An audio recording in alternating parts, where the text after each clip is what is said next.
Welcome and thank you for joining today's conference on Registered Aquaculture Export Facility Inspection Program.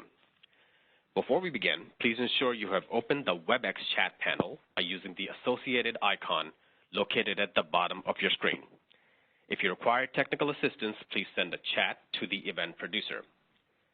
To submit a written question, please be sure to select all panelists from the drop-down menu in the chat. Enter your question in the message box provided and press enter on your keyboard. All audio lines will remain muted for the duration of the call. We will not take any verbal questions today. With that, I'll turn the call over to Liz Fernandez. Liz, please go ahead. Good afternoon, everyone. I'm Liz Fernandez with the Professional Development Services Branch, and I'd also like to welcome you to today's webinar. I just want to remind everyone, if you did not log in with your full name and email, please make sure to email Dr. Marston at the end of the program so that you get credit for attending today. So our speaker today is Dr. Alicia Marston. Dr. Marston is the Aquaculture Trade Specialist for USDA APHIS Veterinary Services.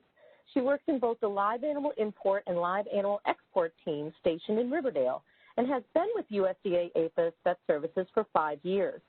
Prior to her current position, she served as a field VMO in Maine and an export VMO in New York. Dr. Marston received her bachelor's in marine science from the University of Maine and her DVM specializing in aquatic animal medicine from the Atlantic Veterinary College at the University of Prince Edward Island in Canada.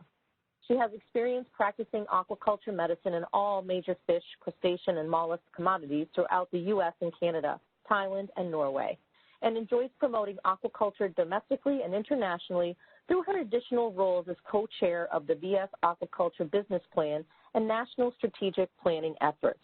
And with that, I'll turn the webinar over to Dr. Marston. Great, thank you, Liz. Hello, everybody.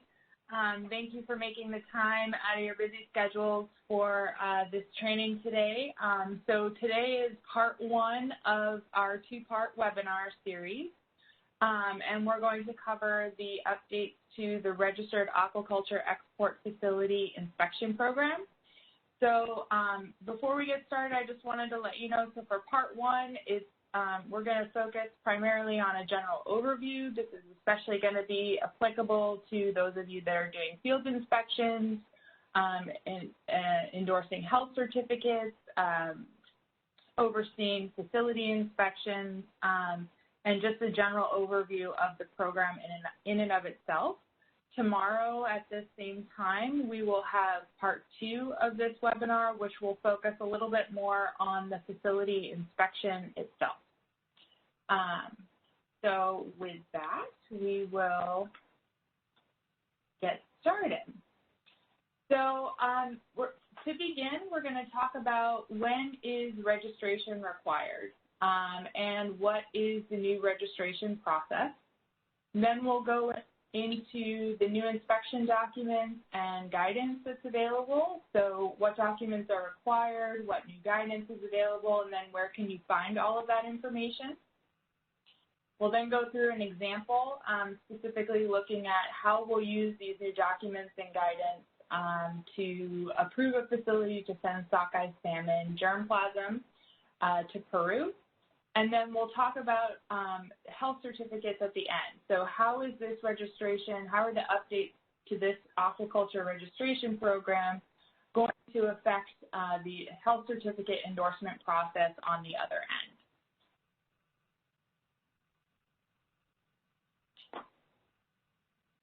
So our first topic is going to look at when is registration required. So there's basically 3 reasons why a facility would want to become registered. So the first would be that they want to export to a country that requires registration.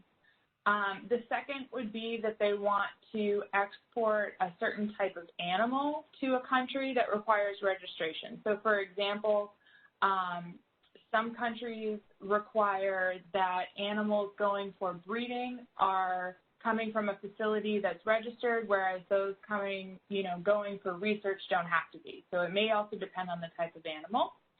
And then the third group is a decision that the facility can make to become registered, even if registration is not required for that species or for that country.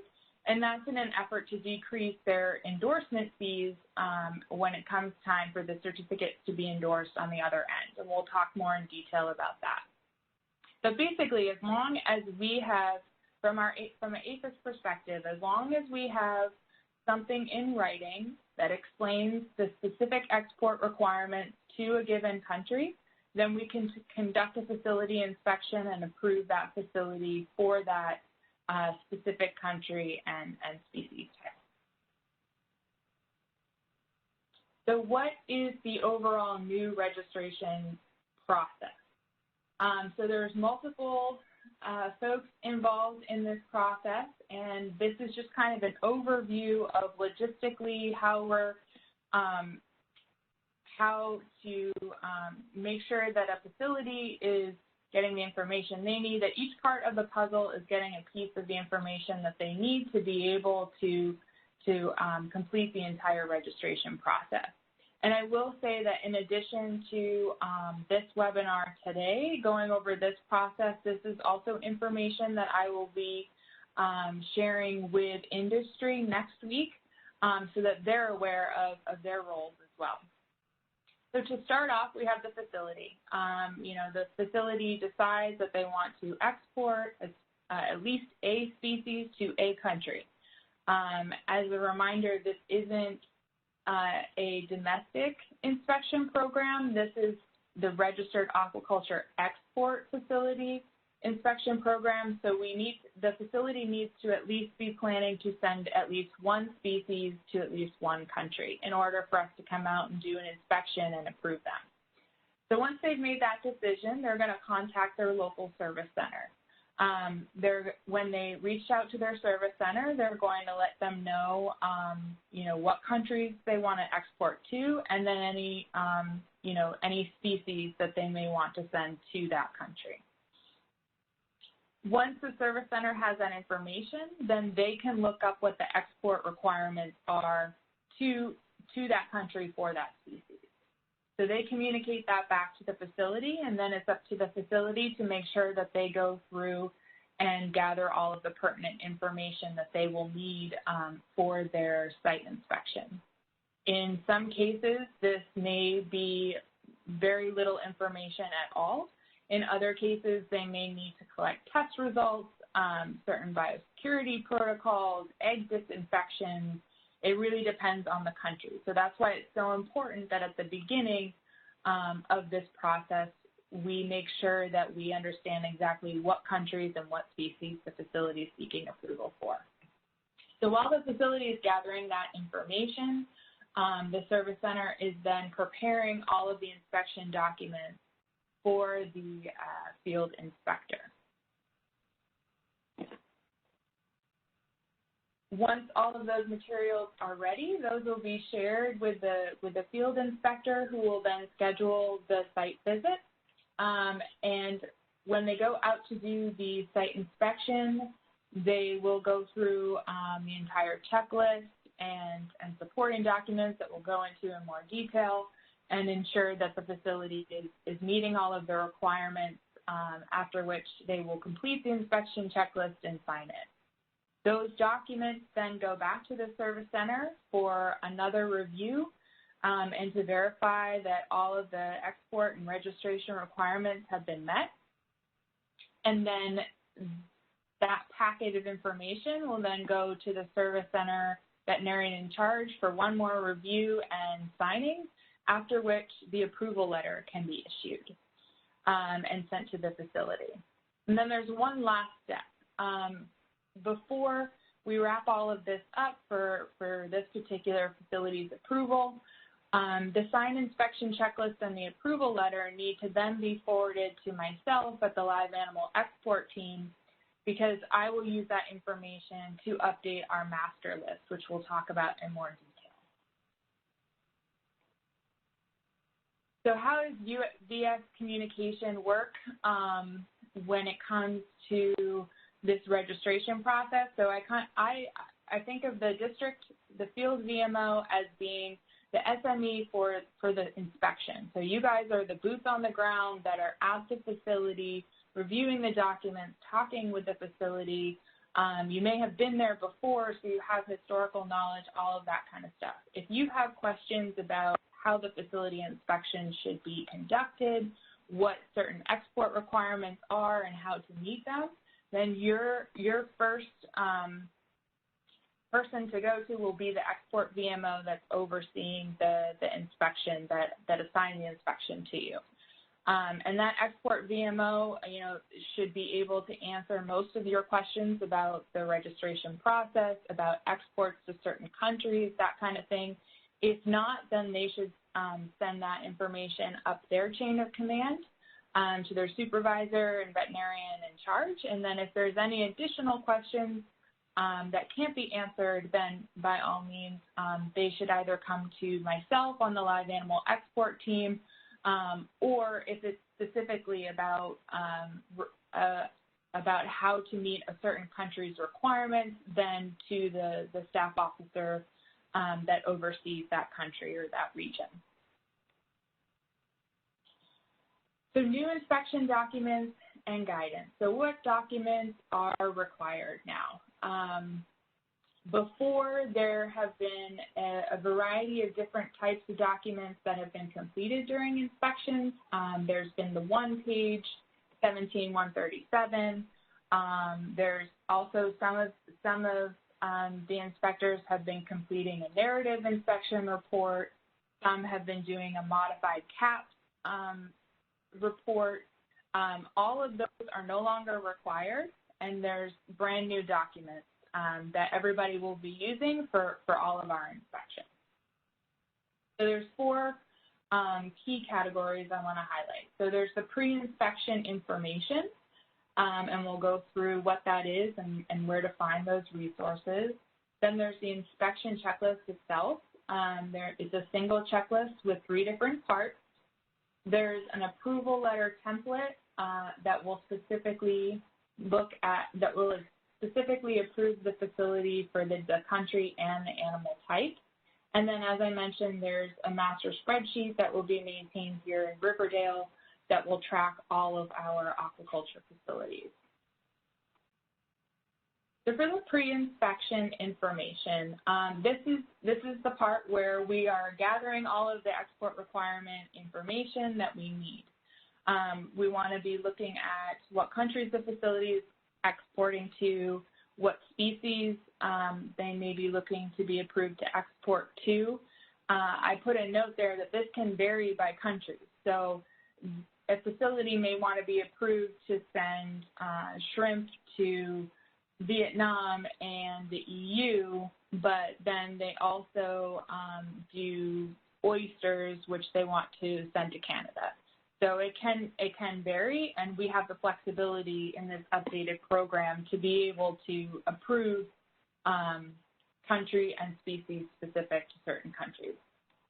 As I mentioned, once we know what the export requirements are, then we want to gather up any test results that are required by the security protocol, stuff like that. A lot of this information will be, the facility will be gathering, but it's important for us to help them find out where to find that information. So the resources here on the right are, so on the IREGs, the International Regulations page, which hopefully most of you are familiar with, on the home page, before you go to select the country that you want to export to, in the coming week, we'll be adding a link to that page that will take you to a live animal export resource page.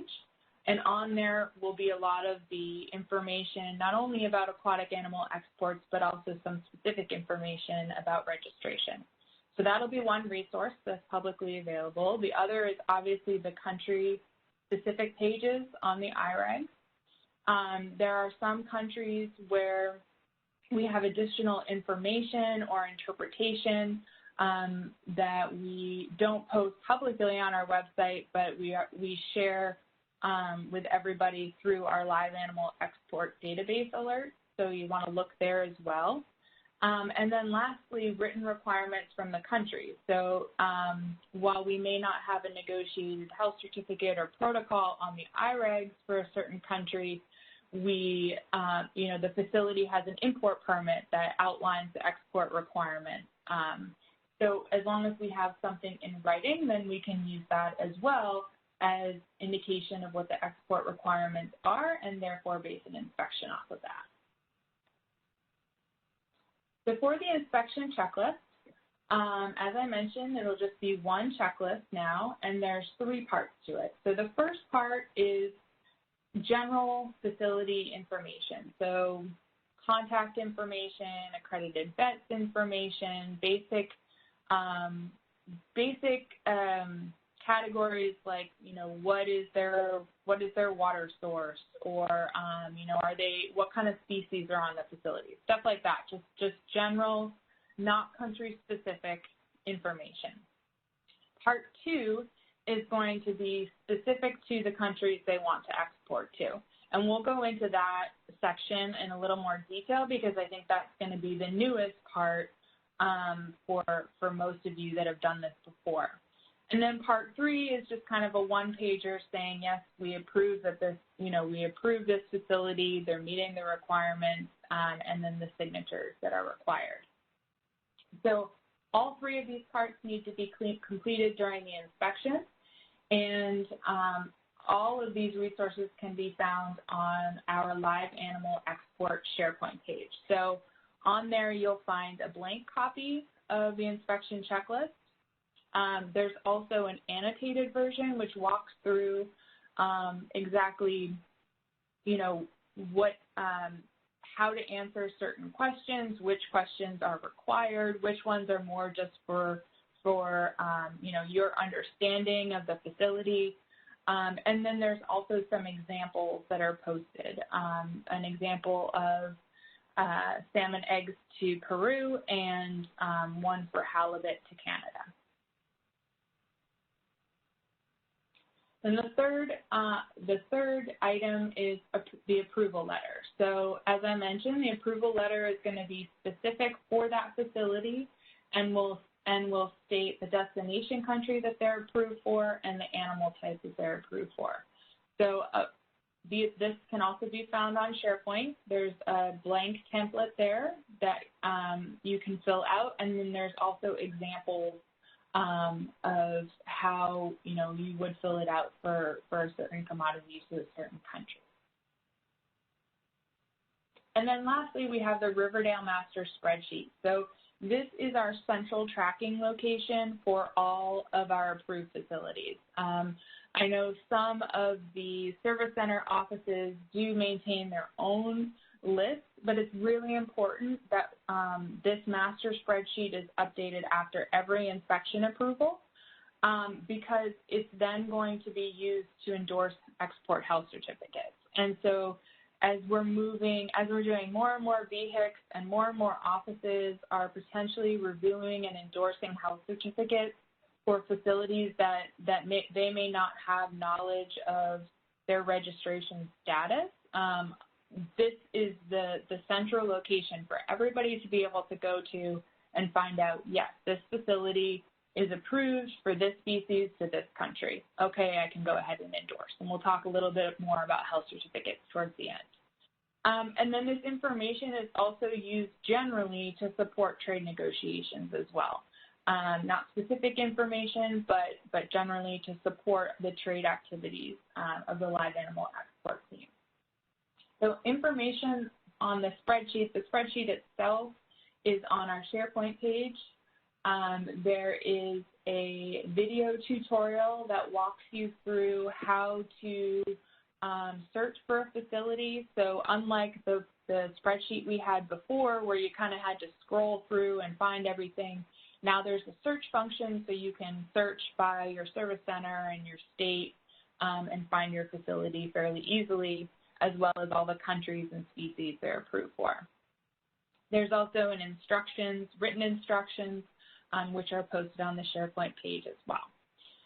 Additionally, there's a live animal export database alert that talks about just the process for updating the facility approval, in case that's helpful for you as well. So that includes, what information needs to be sent to Riverdale to be able to update the facility's approval status every time annually. So what new guidance is available? When we were reviewing this registration program, we noticed that there were some gaps where we weren't all doing the same thing consistently across all of our offices. So for the additional guidance and resources, as I mentioned, we'll be adding a link to the IREG homepage, and I'll send out a notice once this page is live later this week or early next week. And it will take you to the Live Animal Export Resources page. There you will see a blue banner that is a drop-down, which will specifically be for aquatic animal export resources. So there's information on there that pertains to aquatic animal exports in general, as well as a section specifically for registration-specific information. This is all public information that can be shared with external stakeholders, as well as used for your own internal use and guidance. One of the guidance materials that you will see posted there is a laboratory export testing guidance. Unfortunately, when we are negotiating health certificates, we don't always have the luxury of making sure that all of the language matches. So matches across the country. So we have some health certificates that will say a variety of different things that all essentially mean that testing must be done at an APHIS-approved lab, for example. So this guidance is a 3-page guidance. The first page is kind of some frequently asked questions. The second page has some definitions, and the third page has this flow chart that you can see here on the slide.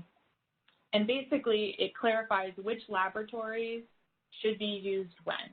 So when you see this language on the health certificate, that means that you need to use this type of lab to be able to do that pre-export testing. And this information will be shared with industry and the labs, the aquatic diagnostic labs that are doing testing now, as well, for their awareness. I also put on here that there is a 1-year grace period. So we are aware that there are some labs that are currently doing testing that doesn't meet the requirements to certain countries. So if a lab decides, hey, we want to continue to be able to provide export testing to a certain country, then they have a 1-year grace period to be able to come into compliance with that.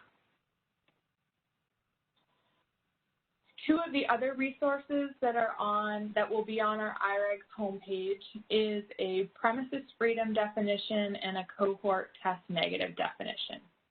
So for premises freedom, we have a handful of health certificates and protocols that will say that the facility, that the premises is free of disease or pathogen X.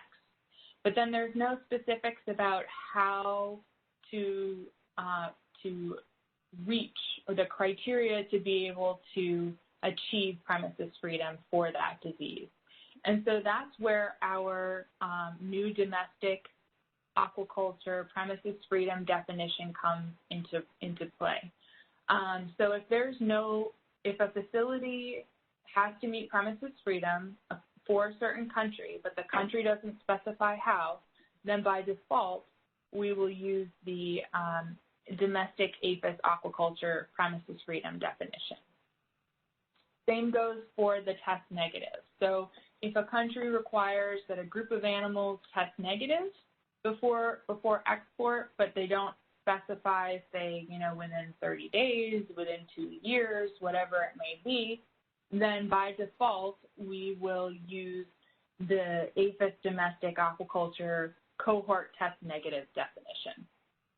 And the example that we have later on in today's presentation I'll show you how these apply during the inspection process. And these definitions can also be used, outside of the registration program. So if we have health certificates or protocols that, require premises freedom, or that a group of animals test negative for a certain disease, but there's no instructions, then we can use, these definitions will be used by default to make sure that we're being consistent with the export requirement to a certain country for all exporters. So where do you find all of these resources? As I mentioned, most of them are going to be on our USDA web pages and SharePoint. So for the USDA website, you're going to be able to find the country-specific export requirements, some general information about registration. The laboratory export testing guidance will be posted there, the premises freedom definition, the cohort test negative definition, all of that will be posted on our website. Additionally, there will be a bunch of resources on our live animal export SharePoint page. So there you will be able to find the inspection checklist, the blank ones as well as annotated and the examples, the approval letter template as well as examples. That's where the Riverdale master spreadsheet that will track all of the facilities' approval status will be located, and then also additional guidance. So I think I've mentioned to some of you that these webinars are being recorded, so the recordings will go up on that SharePoint. The video tutorial of how to use the master spreadsheet and other guidance materials like that will be posted on the SharePoint. And once everything is up and active later this week, I will send out a notification to everybody with the link to that page in case you don't know how to get there.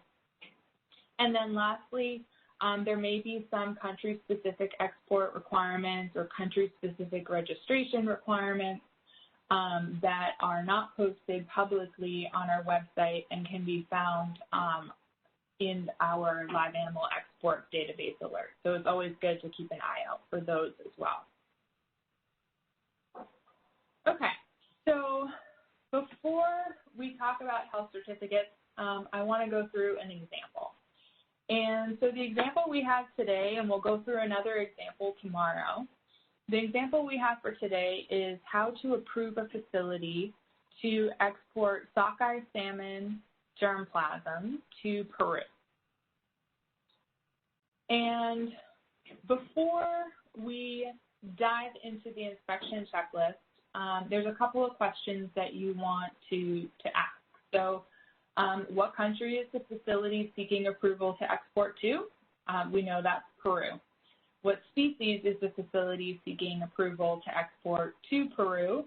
And that's sockeye salmon and germplasm, and specifically eggs. So then we want to know whether or not registration is required for this species to Peru, and I'll show you how to find that out, but the answer to that question is yes. And are there written export requirements for this species to Peru that we can base an inspection on? And the answer to that is yes, and I will show you where you can find that as well. So knowing this information, we go to the inspection checklist. So part one, I'm not going to go through in too much detail because, like I mentioned, it's the general facility information. So it will include their registration number, the date of inspection, information about the facility itself, the accredited vet, things like that. And I do want to note that for this facility, for this example made-up facility, they have both sockeye salmon as well as Atlantic halibut on the facility, on the premises.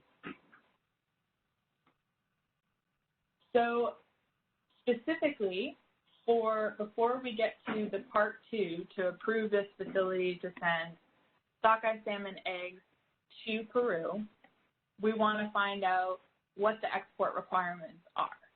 So in preparation, we're first going to go to the IREG's country page for Peru, and that's the first picture that you see at the top there. And so Underneath the aquatic animal heading, there is, if registration is required for any of the certificates listed on the IREG or protocols listed on the IREG, there is now a statement that will be on that country's page. So you can see here it says APHIS Registered Aquaculture Export Facility approval is required for tilapia and salmonid ova.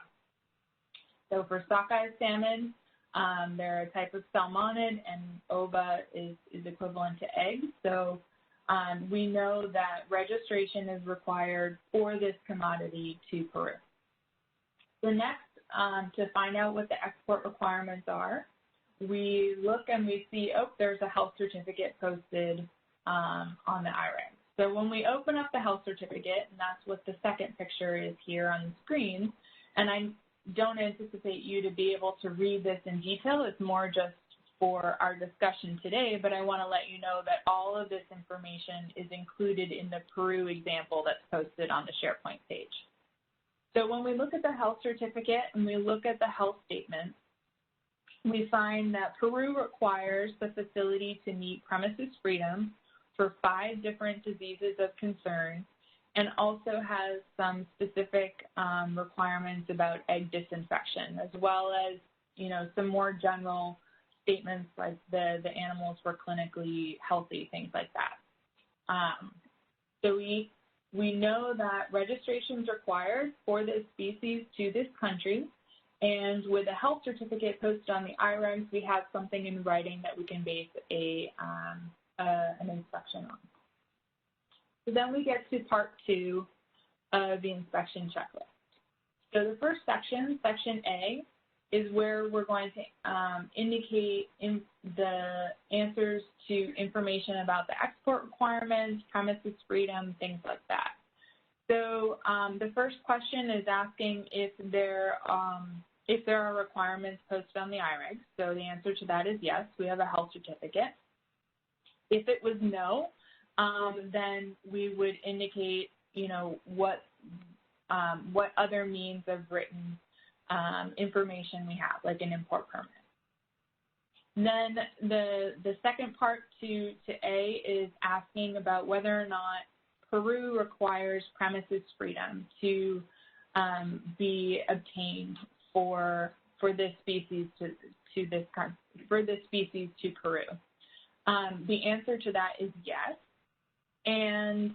but Peru doesn't specifically say, you know, what they consider, you know, the facility must do X, Y, and Z to meet premises freedom. So this is an example of where we know that the facility has to meet premises freedom for at least for the 5 different diseases, but we don't have any specific details from Peru to be able to make that decision. So by default, we would then use the APHIS domestic aquaculture premises freedom definition. So we would bring that definition along with us to the inspection and make sure that the facility is meeting all of that, all of the requirements in that domestic definition. Once they have, then we'll move on to section B. So section B is saying, do all of the species listed in part 1 in the general part of the inspection meet the requirements for export to this destination country? If you'll remember, this facility has both sockeye salmon and halibut. So the answer to this question is no, because we're only approving the sockeye salmon eggs to Peru, not the halibut. So the answer to that is no, and we complete the table with exactly the species that we are approving to this country. Section C is talking about specific end use. So there are some health certificates and protocols where the requirements may differ for fish that are going for research versus those that are going for breeding. And so this would be an area where we would indicate if the end use impacted the export requirement. For this example, it doesn't. For the one for Canada that we'll go over tomorrow, there is a difference. So then the next section, Section B, is about export testing. So as we mentioned, we have 5 diseases of concern, and the facility needs to meet premises freedom for those diseases. And the testing requirements we would want to look at our laboratory export testing guidance to make sure that we're using the correct labs in case that applies. And we also want to look at the premises freedom definition just to see if there's any specific, tests or, instructions on pooling or anything like that to make sure that all of the testing that we have indicated here on the table is meeting the export requirements to Peru. So once we've completed that section, then the last part of Part 2 is just additional comments. And this is an open box for you to put in whatever information you feel is pertinent. I added in here just a note as a reminder that, that all of the sockeye salmon are being tested for the diseases to Peru, and that the halibut are being kept separate and aren't being approved to export to Peru. So once we finish the facility inspection and we verified that the facility is meeting all of the export requirements to Peru, now it's time for the approval letter. And so that's when you want to pull up the approval letter template. And this is just a screenshot of just a section of it, but basically it's going to include the date of inspection, the facility's information, so the name, address, and their APHIS registration approval number. And then it will specifically say, so the facility has been approved by USDA APHIS to conduct the following activities. And it will specify that we're approving this facility to export salmonid eggs to Peru, so the country of export, and then the species that we're approving to go to Peru. So in this case, it's sockeye salmon eggs to Peru. And then down below in the approval letter is some general language about how this approval is good for a year, the date of expiration that they need to contact us to renew their facility approval before that date, and so forth. But specifically, I just wanted to highlight that we'll have the date of inspection, the facility's information, and then it will explicitly say what country and what species we are approving them for. If the facility later on wants to add more countries or add more species, that is a possibility, and we would work with them to be able to do that, and then we would issue a renewed approval letter that would show that information reflected there in writing. So as I mentioned, this entire example and the complete paperwork for all of this, so including all of the export requirements, all 3 parts of the inspection checklist completed, and the approval letter have all been completed and are in an example folder on the SharePoint site. So under the example folder, you'll see that there's the annotated version of the inspection checklist. The Canadian example will go through tomorrow, and then the approval letter and inspection checklist and export document that we just went through today. So next, we're going to talk about health certificates. So how does this updated registration program affect the endorsement process for health certificates? So even if you're not involved in the facility inspection and that area of things, but you are at some point endorsing health certificates for aquatic animals, it's important to understand how the registration program plays into the endorsement process. So before you endorse any export health certificate, you want to check and see if the country requires the facility to be registered. So we mentioned that there are, at the beginning, that there's, 3 different reasons that a facility may need to be registered, that the country requires it in general, that the species that's being exported to a certain country is required to be registered, or the facility is choosing to be registered. So if the facility, if the country requires some type of facility registration, we would find that on the IRAG. So in the case of Peru, we know that facility registration is required. So then we would want to go to the Riverdale master spreadsheet, and we would want to look up the facility and make sure that they have a valid approval for the species they're looking to send on the health certificate to that country. So if they wanted to send sockeye salmon to Peru, we would go on that master spreadsheet, find the facility, and find that, that they have a valid approval for that country and that species. Once we find that information, obviously we want to review the health certificate, to make sure that everything else is correct, but that is basically the indicator that the facility is meeting the registration requirements and that we can feel comfortable signing off at least on that part of the health certificate. I do have an asterisk down at the bottom of this slide, and that is that it may take up to about a year to update all of this. So we're not requiring all aquaculture facilities that are currently part of the registration program to all be inspected next month to be updated. That would just be unfeasible.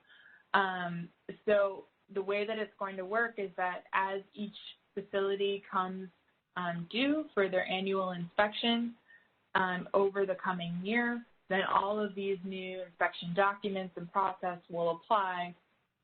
And so after about a year, we will have gotten through all of the currently registered facilities, and they will be updated so that when you go onto the master spreadsheet, it will say specifically which country, which species, and the approval period for that. So then I also wanted to touch on user fees. So when we are endorsing health certificates, the user fees are calculated on a per certificate basis. So typically, if no testing is required, then the charge is $38 for a live animal health certificate. If there is testing required, then we're typically for aquaculture looking at the number of tests that need to be reviewed. So in this case of Peru, if they required 5 tests, then we would calculate it based on that for that group of salmon eggs. When we are talking about facilities that are registered, it's important that we know if they're registered either because the country they're going to requires it, or because they've chosen to be registered. If they have a valid registration to that country, then we waive the additional user fees for the number of tests, and we charge $38. So in the case of these sockeye salmon eggs to Peru, they're coming from a registered facility, then even though they should be accompanied by the test results for the 5 different diseases of concern, we are waiving that additional user fees at the time of endorsement because we are doing a very thorough review of those test results and the export requirements to Peru during the annual facility inspection, for which they're being charged user fees during that annual inspection. So they should still be sending in the test results, like we require for all health certificates that require export testing, but we waive that extra testing fee, and we would only charge $38 for the registered facility.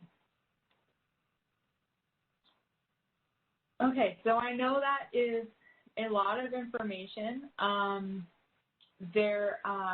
Just in summary, so for the registration requirements and processes, just to remind everybody that they are going to be based on the destination country and the type of animal that's being exported.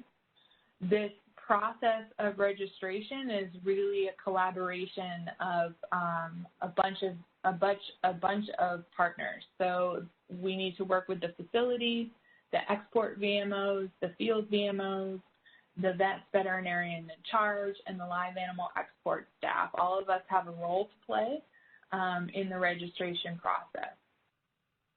New inspection documents and guidance. So there are 4 things that are required to complete the registration process. So as we discussed, the pre-inspection documents, getting all of those export requirements ready in advance, completing all 3 parts of the inspection checklist.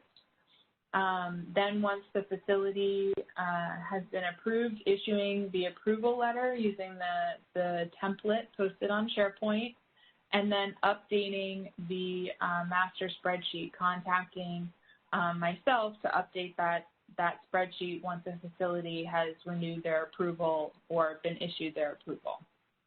There's also additional guidance that we will be posting to the IREGs on which lab to use when for export testing, how to determine premises freedom if the country doesn't have specific requirements, how to determine if a group of animals or a cohort of animals are disease negative, if the country doesn't have specific requirements.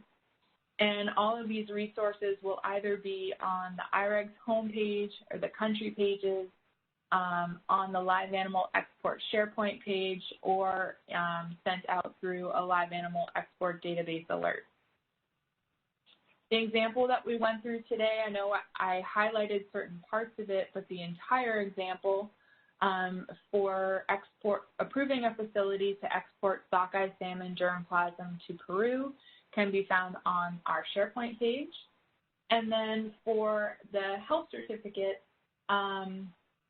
just to reiterate that we need to make sure when we receive a health certificate that we're checking to see if registration is required for that country, checking to see that the facility is indeed registered and has a valid approval, and then also that if the facility is registered, that we're charging the appropriate user fees given their registration status.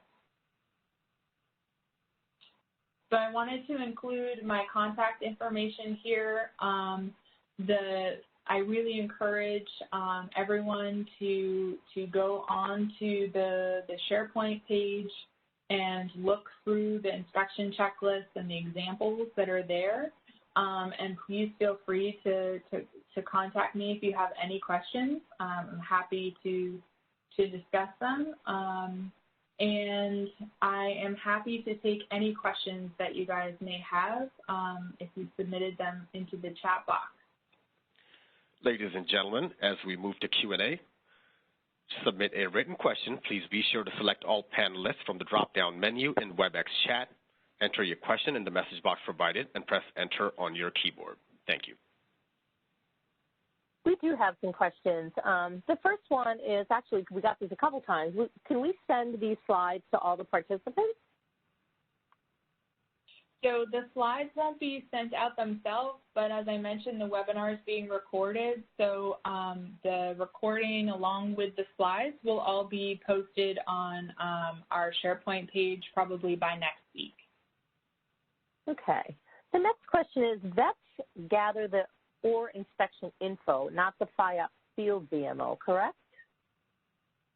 Correct. So the facility should be reaching out to their regional service center and indicate which country and species they want to export. And then since vets is vets purview is within the export requirements realm, then it's, they are the experts as far as, getting everything together about the requirements for export that need to be met, and then share that with the field VMO in the district that will be conducting the facility inspection. Okay, so the next question is when will this new way begin? That's a great question. So you may have seen some of the emails. So the rollout for this update to the registration program is ongoing throughout September and will go into effect September 28th, which is a Monday. As I mentioned, any inspections that are conducted on or after September 28th will need to use these new inspection documents, meet all of the requirements of the updated program. It will probably take about a year for us to get through all of our facilities because we've had some facilities that were, just inspected last month. So it will take about a year for us to get everybody using the updated documents and process. But as far as the start date, it will be September 28th of 2020. Okay, we have a question here. How do you access the SharePoint page?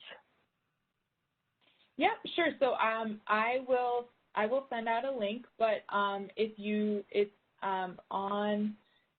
go to any of your VS SharePoint pages, it'll be on the strategy and policy section, and there's a live animal import and export link, and you click on that. It's the live animal export resources, and then there's a folder specifically for aquatic animal export. Okay. So that's how you can find it from whatever saved SharePoint link you have for VS. And Alicia, if you send that out to me, I can send it to everyone since I have all their emails. I'll get that on their attendance report. Perfect. Thank you, Liz. And then the next question is, what is an approved lab versus APHIS approved? Yeah, so I didn't go into that in too much detail during this presentation, but the guidance that will be posted on our website shortly will basically describe exactly which labs fit into which category and which lab needs to be used when for export. So for the category that is APHIS approved, essentially that covers all of the labs that right now are part of MBSL's approval for OIE listed pathogens. There's a full list of that. There's a link to that list in the guidance, and as well as any testing that is done at the NALM labs for the 3 aquatic animal diseases that we have NALM labs for, which would be infectious salmon anemia, spring viremia of carp, and viral hemorrhagic septicemia. So that's the APHIS approved group. And then the approved lab group would be, any of your laboratories that have some sort of documentation of some sort of quality assurance oversight. So including, various ISO accreditations or AAVLD, things like that, and would fit under that umbrella. It's kind of confusing, which is why we put together this guidance document so that you can really, pull up a health certificate and say, here's the language talking about testing, and say, okay, based on that language, what lab has to be used and when. Perfect. So we do have a compliment. Excellent presentation. Seems like the registration program has been vastly improved. That's always good to hear. Thank you. The next question is, are field VMOs responsible for sending the approval letter to the facilities? No, that should be happening from the service center. So the field VMO is the boots on the ground that is doing the inspection and verifying that all of the requirements have been made. And essentially, when they're signing off, attesting to the fact that, they feel confident that this facility should be approved. But the approval letter itself should be generated at the service center level once all of the documents have been reviewed there and then signed off on. Okay. How does this affect compartments? So we don't have compartments. We don't have compartments for aquaculture right now domestically within the U.S. So it doesn't specifically address this. So this program is just looking at the facility in and of itself. And if a company, has multiple facilities within a region, then each of those facilities would need to have their own approval number and go through this inspection process individually. Okay. The next question is, please explain the user fees for the facility inspections. Sure. So, there's, as I mentioned, there's kind of two categories that user fees that we would address user fees for a live animal export health certificate. Either there's no testing required, so that's the standard $38, or there's some sort of testing that's required to be performed before export. For the testing that's required before export, we calculate the user fees based on the number of test results that the export VMO has to review at the time of endorsement. For the purposes of a registered facility, that testing, additional user fees for testing is waived, and we only charge $38 because during the annual inspection, we are charging the client and spending the time to go through all of those test results during that annual inspection.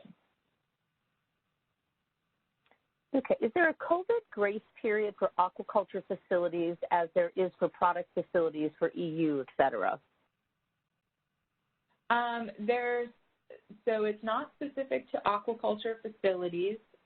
There is some guidance on COVID guidance on conducting live animal facility inspections, which apply across the board to all live animals. It's not the same as the products guidance, but it can be found on our live animal export database, the LAEG alerts. We have an alert that went out that talked about that. If whoever submitted that question, if you want to contact me directly, I can send you that link. Okay, we do have a couple more questions about gaining access to the SharePoint site. But as we said, if you send me the link, once I get the attendance report, I'll make sure I send that out to everybody. If a facility opts to voluntarily register but has no plans to export, how would you proceed under this new plan since there is no exporting to country? So that's a good question. So if a facility wants to be registered, they have to be registered to export at least one species to one country.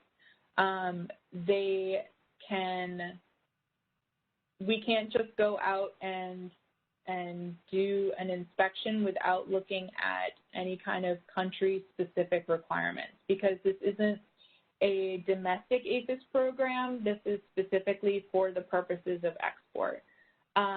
So the facility can do one of two things. They can decide to hold off until they know what countries they might want to be approved for, and that they can meet those country requirements, or they can, they can select a country and say, we think we might want to export to Mexico in the coming year, so we'd like to be approved to send shrimp to Mexico.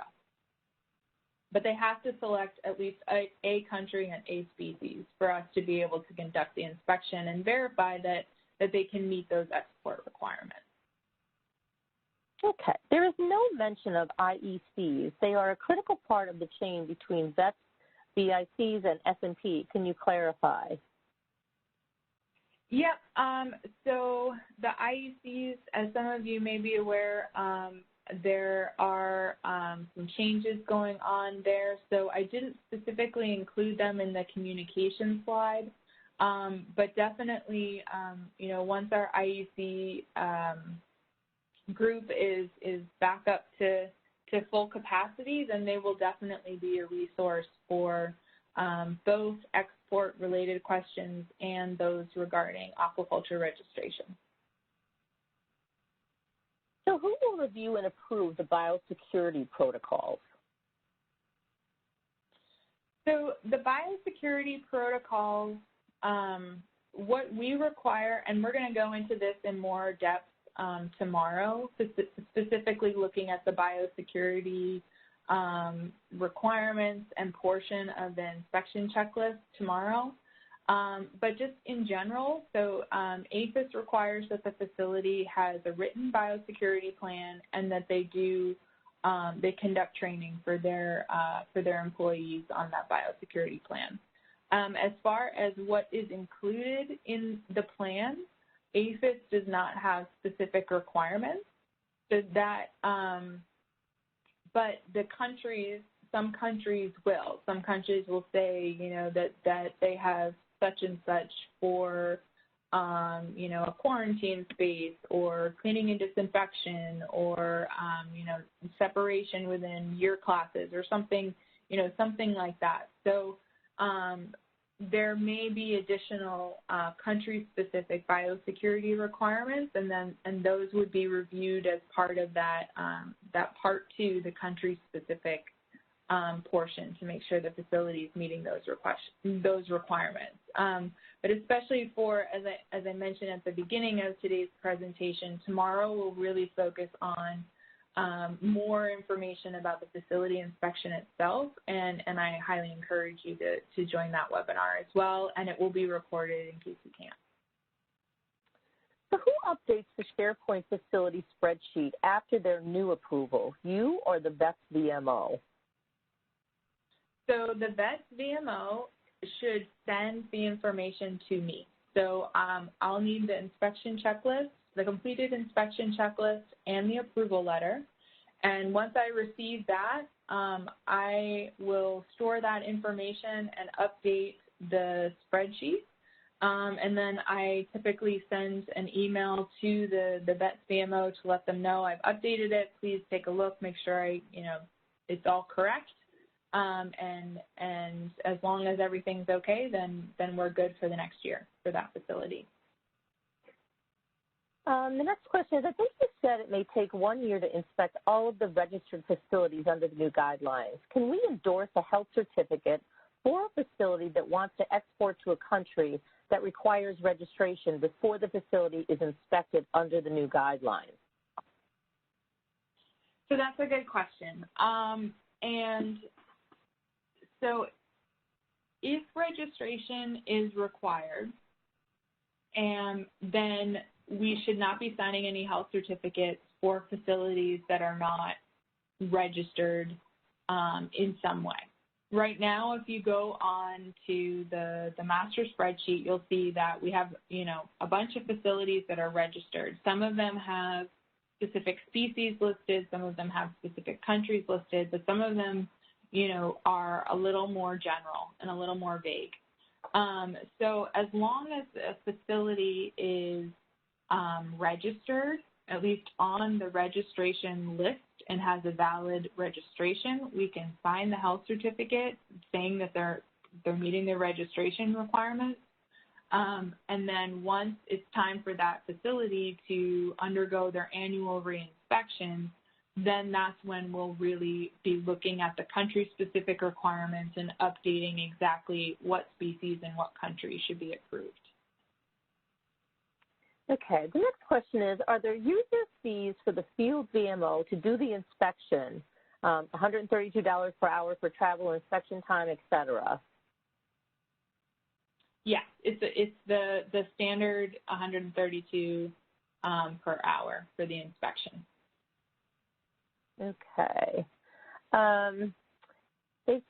someone's asking, they weren't quite sure the user fee question was answered. The question was user fee for the inspection, not the certificate. Oh, okay.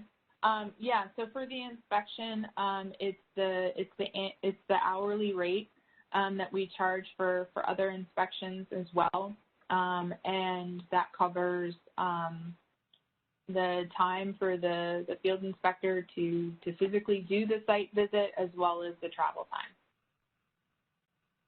Okay, so this I think gets into that. How do you charge for conducting a facility inspection? Hourly or flat fee per facility? So for aquaculture facilities, for this program, it's the hourly rate. There isn't a flat rate like there are with some other commodities. Okay. So I realize you highlighted some points, but does the boots on the ground inspection include verifying / documenting water source and management practices?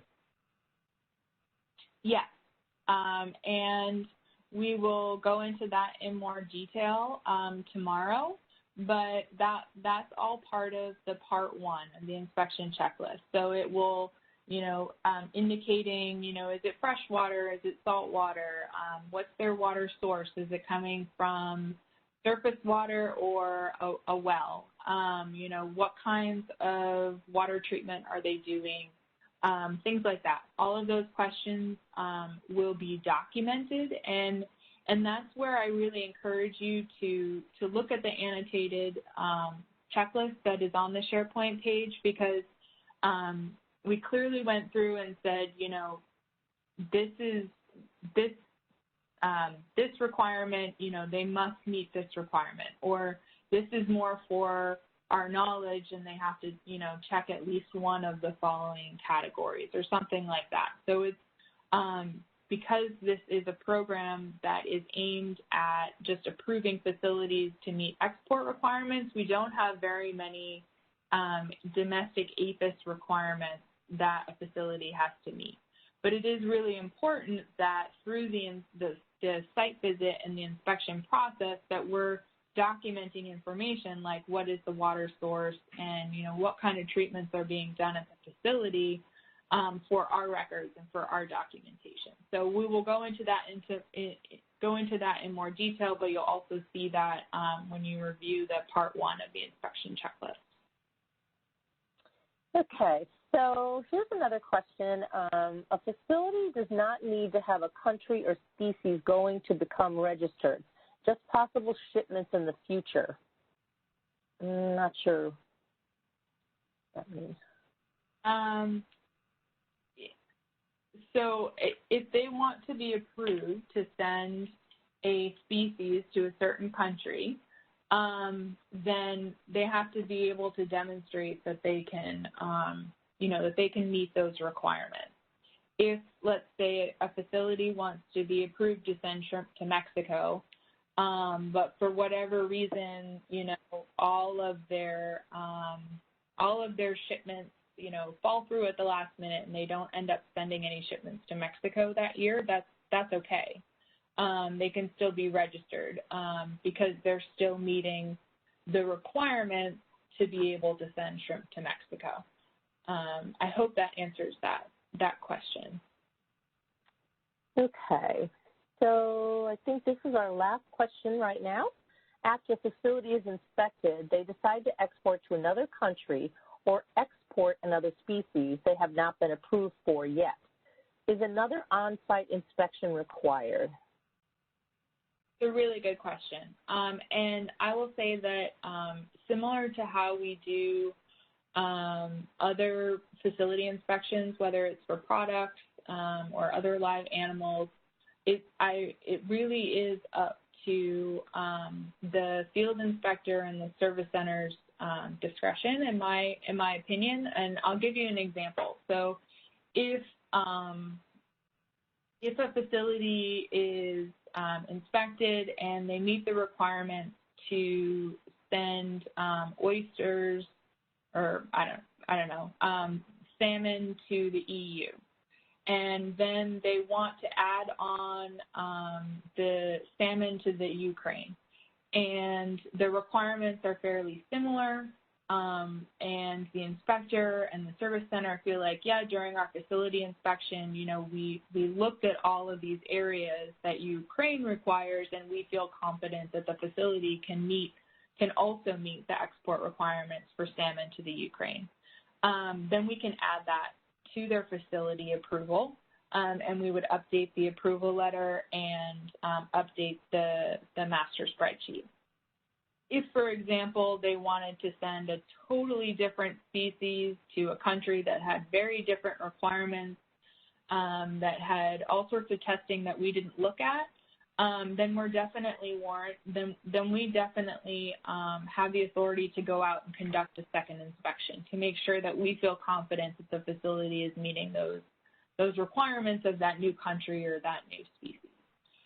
So it will be on a case-by-case basis, and you know, it is up to our discretion, and I'm definitely here to help work through those case-by-case scenarios and provide guidance however I can. Okay. Does an inspector need to be a VMO, or can an AHT do this?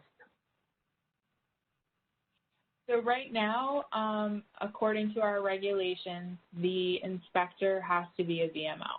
The field inspector has to be a VMO. Okay.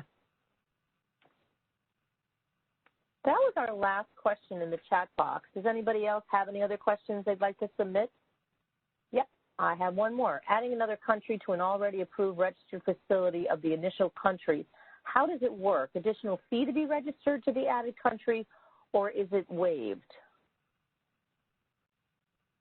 I think this person's asking about, you know, how we would charge to add an extra facility. And I think, again, it will be on a case-by-case basis, but if it's merely, you know, adding an additional facility that we feel confident the facility can meet those country requirements, and it's really just changing the paperwork, taking a look at the paperwork and updating that, then I don't think that we would charge anything additional. If we do need to go out and do another site visit, then we would charge user fees for that. If, you know, so it will be on a case-by-case basis, depending on, you know, how much extra work is required to be able to update their approval. Okay. We do not have any other questions in the queue. These are all really good questions. Thank you, guys. And we will have a list of those questions for you, too, and who submitted them. So if there's any follow-up, you can go ahead and do that. I'll get that information to you. Okay, great. Great. So then I guess we can, if there's no other questions, we can go ahead and wrap up. I just wanted to remind everybody again that this is being recorded, and we'll have the recording up on SharePoint hopefully next week. And that same time tomorrow will be part 2 of the updated Registered Aquaculture Export Facility Inspection Program, and we'll be focusing a little bit more on the facility inspection, talking about biosecurity and some other areas of the checklist and that kind of thing, as well as going through another example that's a little bit more, there's a few more parts to it, which is to Canada. So especially if any of you frequently do health certificates to Canada or approved facilities that are going to Canada, then I recommend that you listen in tomorrow, and tomorrow's webinar will be recorded as well. So thank you, everybody, for your time and your attention, your great questions. Really appreciate it, and you have my contact information if you have any follow-up questions, and we will be in touch as we update resources both on the iRegs and SharePoint in the coming weeks. All right. Thanks very much, and thanks for that reminder for tomorrow. And I'd like to bid you all have a great rest of the day. We'll hopefully see you all tomorrow. Great. Thanks, everybody. That concludes our conference. Thank you for using AT&T Event Services. You may now disconnect.